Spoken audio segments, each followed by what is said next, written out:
অবশেষে ভোট দিতে পারছি আলহামদুলিল্লাহ। অসঙ্গতি আসলে কিছু হয়েছে দেখলাম। 20 সালে যখন ক্যাম্পাসে এসেছি তখন থেকে আন্দোলন সংগ্রামে ছিলাম।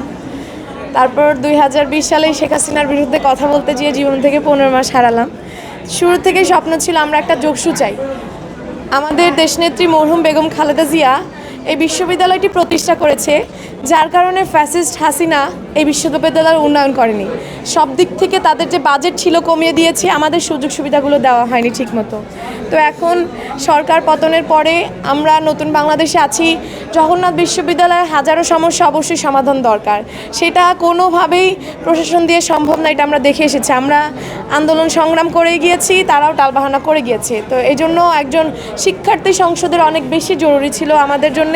30 তারিখ এসেছি, বারবার আশাহত হয়েছে, কিন্তু অবশেষে ভোট দিতে পারছি আলহামদুলিল্লাহ। আমরা বিজয় নিয়ে সর্বোচ্চটা আশাবাদী। আর সব কিছু অবশ্যই সৃষ্টিকর্তার হাতে, আল্লাহর হাতে। সে যাকে চাইবেন তাকেই সম্মানিত করবেন। আর আমার ভাই বোনদের হাতে অবশ্যই সব কিছু, যে তারা কাকে তাদের ব্যালটটি দিয়ে এগিয়ে যেতে সাহায্য করবেন, তাদের কাজগুলো করার জন্য সহযোগিতা করবে। তো সব মিলে আমার সকলেই বলছে যে আপু আপনি আছেন, আমরা আমাদের কারা নির্যাতিত আমাদের আপসীন বোনের সাথে আছি। সব মিলে আলহামদুলিল্লাহ পরিস্থিতি দেখছি এখন পর্যন্ত। দেখা যাক রিজিকে কি আছে। সবাই অবশ্যই দোয়া রাখবেন। আর যারা এখনও বাসায় বসে আছেন অবশ্যই চলে আসেন, ভোট দিতে আসেন।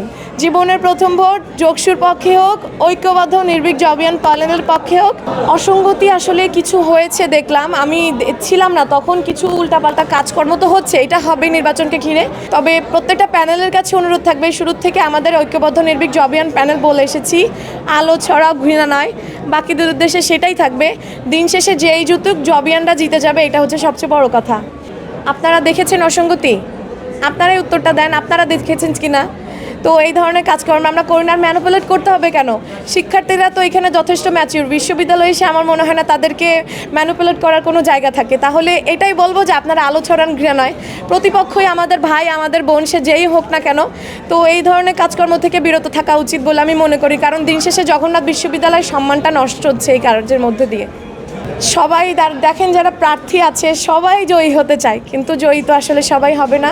আমি আলহামদুলিল্লাহ আশা রাখছি ইনশাল্লাহ আল্লাহ যদি চায় সহায় হবে।